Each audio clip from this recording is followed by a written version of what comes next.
Welcome to Spoken English Tutorials, Class 27.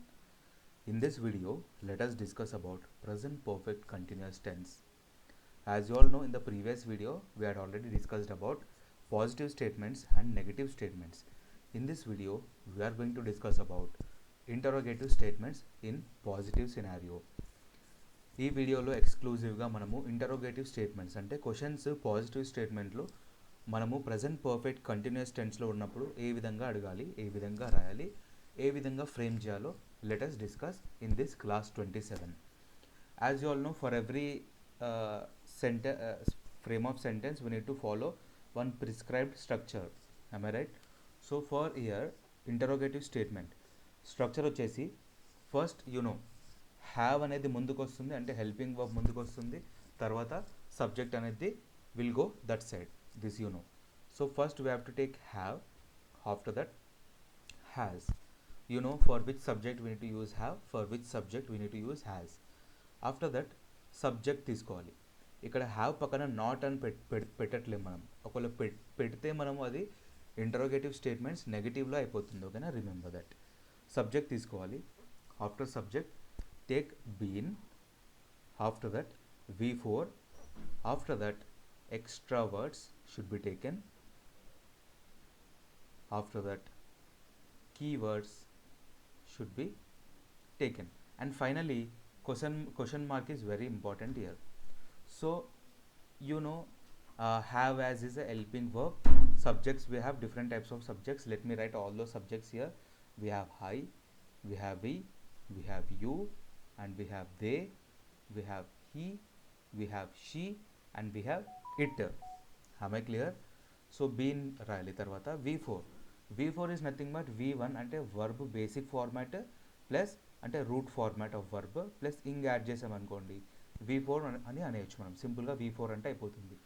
ఏం లేదు, for example go అనేది v1 అనమాట, దానికి ఇంగ్ యాడ్ చేస్తే ఏమవుతుంది, గోయింగ్ అయిపోతుంది. అంతేనా? ఇది గో v1 ప్లస్ ఇంగ్ అనమాట. Next COM come plus ING రెండు కలిపితే అప్పుడు ఈ వెళ్ళిపోతుంది, సిఓఎంఐఎన్జి కమింగ్. v4లో ఆల్వేస్ ఎప్పుడైనా ఇంగుతో ఎండ్ అవుతాయి, just remember that. No doubt. Extra words తీసుకోవాలి. After that keywords. For present perfect continuous tense మనకి 2 keywords ఉన్నాయి mainly. Okay, what are those keywords? Those keywords are for and since. Okay, for ఎప్పుడు use చేయాలో తెలుసా? For is used to represent a period of time. ఒక particular period of టైంని చెప్పే టైంలో మనం ఫర్ని వాడాలి. సిన్స్ ఎప్పుడు వాడాలంటే to represent a point of time. ఒక పర్టికులర్ ఒక ఫలానా పాయింట్ ఆఫ్ టైంని చెప్పే సందర్భంలో మనం సిన్స్ని వాడవలసి ఉంటుంది, కీవర్డ్స్. సో కీవర్డ్స్ ఇందులో చాలా కన్ఫ్యూజన్ అవుతారు చాలామంది. No to confuse. మనం ఫర్ అన్న వాడచ్చు, సిన్స్ అన్న వాడచ్చు. ఫర్ వచ్చేసి ఒక పీరియడ్ అంటే కౌంట్ చేసి మనకు పీరియడ్ మనం క్యాలిక్యులేట్ చేసి చెప్పడం. ఓకేనా. సిన్స్ అంటే ర్యాండమ్గా రఫ్గా చెప్పేయడం. సో ఇప్పుడు నేను ఫర్ ఎగ్జాంపుల్ నేను పర్టికులర్గా I'm doing homework for the last 5 hours. గత 5 గంటలుగా అంటే 5 గంటల నుండి నేను హోంవర్క్ చేస్తున్నాను. 5 గంటలు అని చెప్పి నేను పర్టికులర్గా ఒక పీరియడ్ ఆఫ్ టైంని మెన్షన్ చేశాను. అదే నేను సింపుల్గా పొద్దున్న నుంచి ఉదయం నుంచి చేస్తూనే ఉన్నాను, అప్పుడు నేను ఇంత వరకు హోంవర్క్ చేశాను అని క్యాలిక్యులేట్ చేసి ఏం చెప్పట్లేను. So at that point of time సింపుల్గా I'm doing my homework since morning అనేసి అయిపోతుంది. ఓకే, సిన్స్ అంటే ఒక పాయింట్ ఆఫ్ టైం, ఒక పర్టికులర్ పాయింట్ అనమాట, మార్నింగ్ నుంచి అట్లా. No doubt in this. అయితే మనం ఇక్కడ ఏం చూద్దామంటే ఫర్ విచ్ సబ్జెక్ట్ మనము హ్యావ్ వాడాలి, తర్వాత విచ్ సబ్జెక్ట్కి హ్యాస్ వాడాలో చూద్దాం. ఇక్కడ మనం ఐవియుదేకి వచ్చేసి ఐవియుదేకి ముందు, ఎందుకంటే క్వశ్చన్ ఫ్రేమ్ కాబట్టి ముందు హెల్పింగ్ వర్బ్స్ ఉంటాయి, హ్యావ్ అనే హెల్పింగ్ వర్బ్ని వాడాలి. హీ షీట్ తర్వాత అంటే ఈ షీట్కి ముందు హ్యాజ్ అనేది వాడాలన్నమాట. సో జనరల్గా పాజిటివ్లో నెగిటివ్లో ఏమవుతుంది, వీటి తర్వాత వస్తాయి అనమాట, హ్యాజ్ కానీ హ్యావ్ కానీ. ఓకేనా. So don't get confuse. ఫైనల్గా question mark is very important while framing question structures. So let me write some examples for you so that the concept for interrogative statements will be clear for you.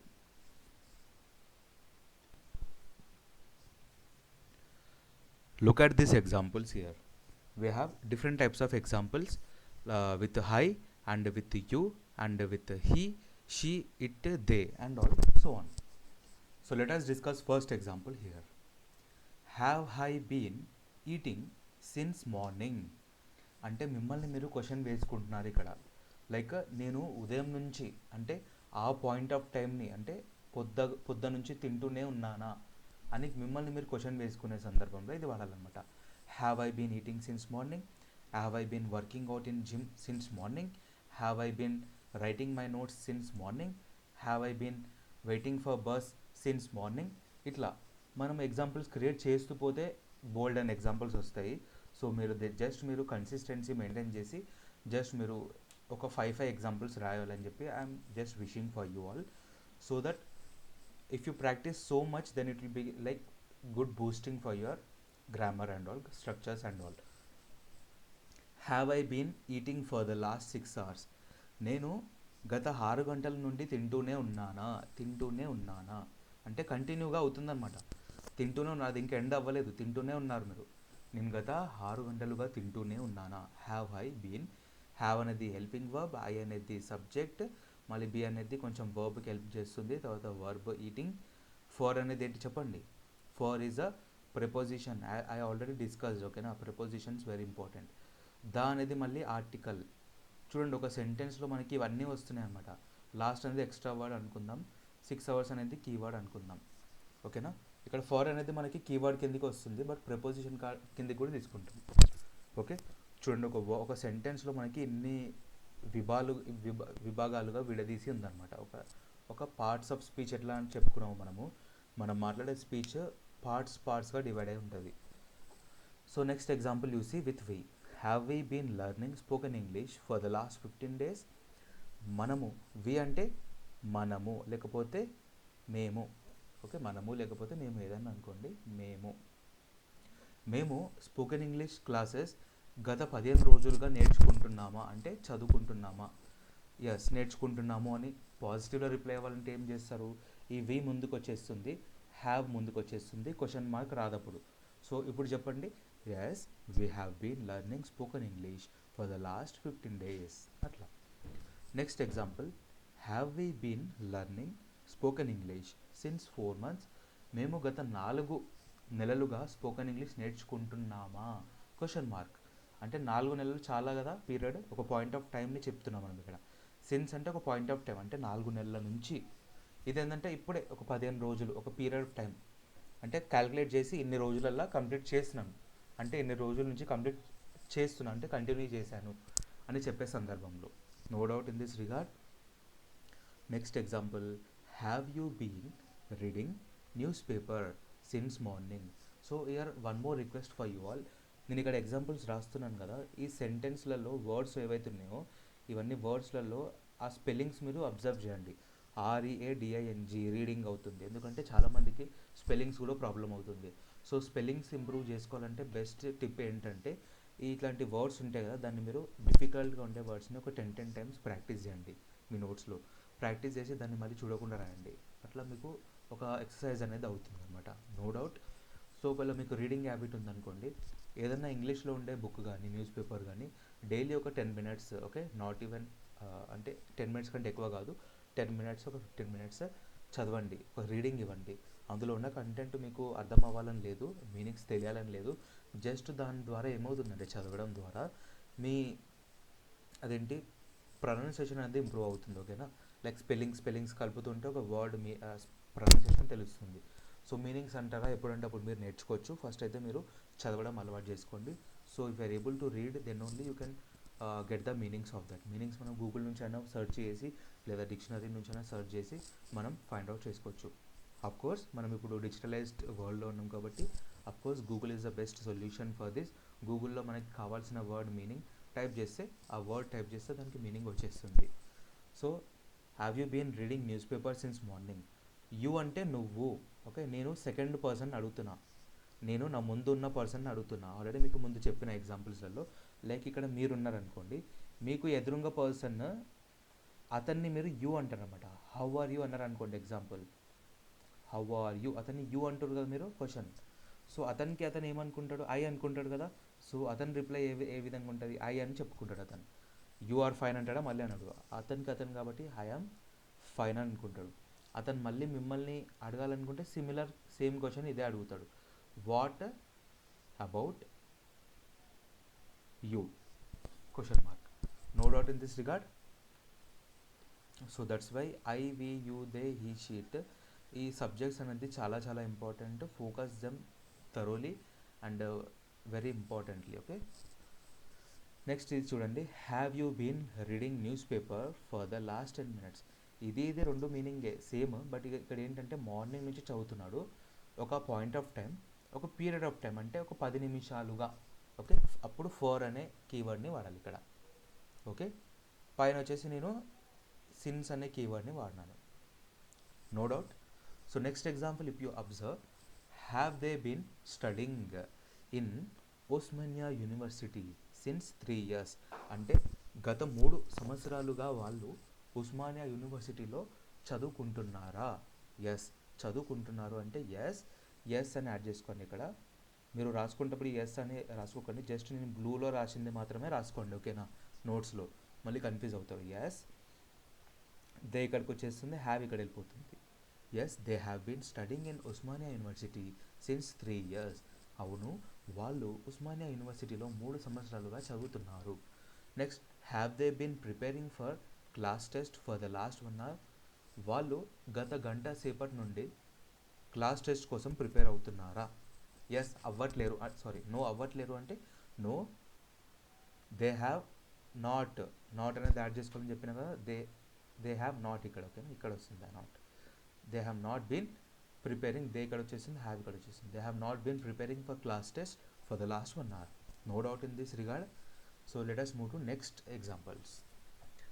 Has he been dancing since morning. అతను ఉదయం నుండి dance చేస్తున్నాడా question mark. అవును, చేస్తున్నాడు అంతే. Yes, he has been, he ఇక్కడ వచ్చేస్తుంది, has ఇక్కడ వచ్చేస్తుంది. He has been dancing since morning without rest. అసలు రెస్ట్ లేకుండా డ్యాన్స్ చేస్తూనే ఉన్నాడు కంటిన్యూస్గా. ప్రజెంట్లో కంటిన్యూగా అంటే పాస్ట్లో అప్పుడెప్పుడో చూడండి, ఇది ప్రజెంట్ అనమాట, అప్పుడెప్పుడో స్టార్ట్ చేశారు, అది ఇంకా ప్రజెంట్లో కంటిన్యూ అవుతూనే ఉంది. ఓకేనా, ప్రజెంట్లో కంటిన్యూ అవుతూనే ఉంది అనమాట, దాన్ని మనం ప్రజెంట్ పర్ఫెక్ట్ కంటిన్యూస్ టెన్స్ అంటాం అనమాట. Has Vishwa been studying in his room for the last 2 hours. విశ్వ తన రూమ్లో గత 2 గంటల నుండి చదువుతూనే ఉన్నాడా అంటే ఒక పీరియడ్ ఆఫ్ టైం చెప్తుంది ఇక్కడ నేను, ఒక పీరియడ్ అంటే 2 గంటల పీరియడ్లో చదువుతూనే ఉన్నాడా క్వశ్చన్ మార్క్. అవును, చదువుతున్నాడు అంటే yes, Vishwa has been studying in his room for the last 2 hours. No doubt. Next example, has she been cooking food since morning. తను ఉదయం నుండి వంట చేస్తూనే ఉందా. ఓకే, సిన్స్ మార్నింగ్ ఇంకా యాడ్ చేసుకుంటే యాడ్ చేసుకోవచ్చు, ఇన్ ద కిచెన్ అని కూడా అనుకోండి, లైక్ ఒక మీనింగ్ఫుల్ సెంటెన్స్ ఫ్రేమ్ అవుతుంది question mark. Okay, has she been cooking food since morning in the kitchen. తను కిచెన్లో ఉదయం నుండి వండుతూనే ఉందా. అవును, వండుతూనే ఉంది అంటే yes, she has been cooking food since morning in the kitchen. No doubt. అయితే ఇక్కడ మీరు ఒక ఎగ్జాంపుల్ చూడండి, ఫుడ్ ఉంది కదా, FOOD అనమాట, అది FOOD. దీని ప్రొనౌన్సియేషన్ ఏ విధంగా వస్తుంది, చాలామంది ఫుడ్ అంటారు, ఫుడ్ అనొద్దు దాన్ని, యాక్చువల్గా దాన్ని మనం ఫుడ్ అనాలి. దీన్ని స్ట్రెచ్ చేయాలన్నమాట, ఈ ఏదైతే ఉందో దాన్ని స్ట్రెచ్ చేసి ప్రొనౌన్స్ చేయాలి, ఫుడ్. వెరాస్ GOOD ఉందనుకోండి, ఇక్కడ మనకి అనాలన్నమాట. ఓకే, లైట్ సౌండ్ ఇవ్వాలన్నమాట. వెరాస్ ఫుడ్లో హెవీ సౌండ్, COOL ఏమవుతుంది, కూల్ అవుతుంది. కూల్లో మనము హెవీ సౌండ్ ఇస్తున్నాం, అంటే హెవీ అంటే గట్టిగా ఉండే సౌండ్ ఇస్తున్నాం ఇక్కడ ఓకేనా. POOL pool, FOOL fool, SCHOOL దీన్ని స్కూల్ అనం, మనం దీన్ని స్కూల్ అనం, దాన్ని మనం స్కూల్ అంటాం. సో ఇంగ్లీష్లో కొన్ని వర్డ్స్ ఆ విధంగా ఉంటాయి, జస్ట్ ప్రాక్టీస్ ద్వారా మీకు వచ్చేస్తుంది, no need to worry. Okay, has Radha been going to coaching for the last 2 months. Radha అంటే గత 2 సంవత్సరాలుగా కోచింగ్ క్లాసెస్కి వెళ్తుందా. గోయింగ్ టు కోచింగ్ క్లాసెస్ అని రాసుకోండి ఇక్కడ for your clear understanding. Yes, అవును వెళ్తుంది. Radha has been going to coaching classes for the last 2 months. గత 2 నెలలుగా. మీరు సిన్స్ అని కూడా వాడుకోవచ్చు ఇక్కడ. Okay, coaching classes since 2 months అన్నా okay, for the last 2 months అన్నా మీనింగ్ అనేది సేమ్ ఉంటుంది. No need to worry about that. Next example ఇట్తో చూద్దాం మనం. Has it been disturbing you since Friday morning. అది నిన్ను ఫ్రైడే ఉదయం నుండి డిస్టర్బ్ చేస్తున్నదా, అంటే శుక్రవారం పొద్దుగాల నుండి నిన్ను డిస్టర్బ్ చేస్తుందా. యూ అంటే నిన్ను. ఓకే, నిన్ను. ఓకేనా, డిస్టర్బ్ చేస్తున్నదా. అవును చాలా డిస్టర్బ్ చేస్తుంది అంటే yes it has been disturbing me, అంటే నన్ను ఏమనుకుంటా, అప్పుడు ఐ అనొద్దు, అప్పుడు మీ అనుకోవాలి. ఓకేనా, సో ఇది కూడా చెప్తాం మీకు. యాక్టివ్ వాయిస్ పాసివ్ వాయిస్ వచ్చినప్పుడు అప్పుడు మీకు క్లియర్గా అర్థమవుతుంది. సో అయితే ఇక్కడ గుర్తు చేసుకోండి మీరు. ఐకి మనం పాసివ్ వాయిస్లో చెప్పేటప్పుడు మీ అనుకుంటాం, యూకి మీ అనుకుంటాం, వీకి అస్ అంటాము, దేకి దెమ్, హీకి హిమ్, షీకి హర్, ఇటుకి ఇటే అనుకుంటాం. ఓకేనా, సో ఈ విధంగా గుర్తుపెట్టుకోండి. మీకు యాక్టివ్ వాయిస్ పాసివ్ వాయిస్ వచ్చినప్పుడు మళ్ళీ చెప్తాను. సో అయితే has it been disturbing you since Friday morning, అది నిన్ను శుక్రవారం పొద్దుగాల నుంచి డిస్టర్బ్ చేస్తుందా. Yes it has been disturbing you ప్లేస్లో మీ అయిపోతుంది అనమాట. మీ సిన్స్ ఫ్రైడే మార్నింగ్, శుక్రవారం ఉదయం నుంచి నన్ను డిస్టర్బ్ చేస్తూనే ఉంది. Next example, has it been raining heavily since the last 6 hours. గత 6 గంటల నుంచి అది బాగా వర్షం కురుస్తూనే ఉందా. ఎస్ కురుస్తూనే ఉంది. అంటే it has been raining heavily for the last 6 hours. కురవట్లేదు అంటే no, it has not. Okay, it ఇక్కడ వస్తుంది, హ్యాస్ ఇక్కడ వస్తుంది, తర్వాత నాట్ అనేది వాడుకోవాలి మనం. It has not been raining heavily for the last 6 months. No doubt. అయితే రెయిన్కి టర్మినాలజీ కొంచెం చూసుకున్నట్లయితే, ఒకవేళ నార్మల్గా చినుకులు అంటాం కదా మనం, నార్మల్గా చినుకులు పడ్డప్పుడు దాన్ని మనం డ్రిజ్లింగ్ అంటాం. ఆల్రెడీ నేను ముందు వీడియోస్లో చెప్పిన, మళ్ళీ చూడండి. డ్రిజ్లింగ్. ఒకవేళ హెవీగా రెయిన్ పడింది అనుకోండి ఆకాశం నుండి, సో అప్పుడు దాన్ని పోరింగ్ అనాలి. Okay, the rain is pouring heavily, the rain is pouring heavily, లేకపోతే ఇట్ ఈస్ పోరింగ్ హెవీలీ అన్నా ఓకే. సో డ్రిజ్లింగ్ అంటే it is drizzling outside, DRIZZLING. It is drizzling outside అంటే చినుకులు పడుతున్నాయి అని అర్థం. ఓకేనా, సో ఈ టర్మినాలజీ యూజ్ చేసుకోండి. లైక్ రైనింగ్ అన్నా ఓకే, పోరింగ్ అన్నా okay, it is up to you. Okay, so hope everything is clear with present perfect continuous tense.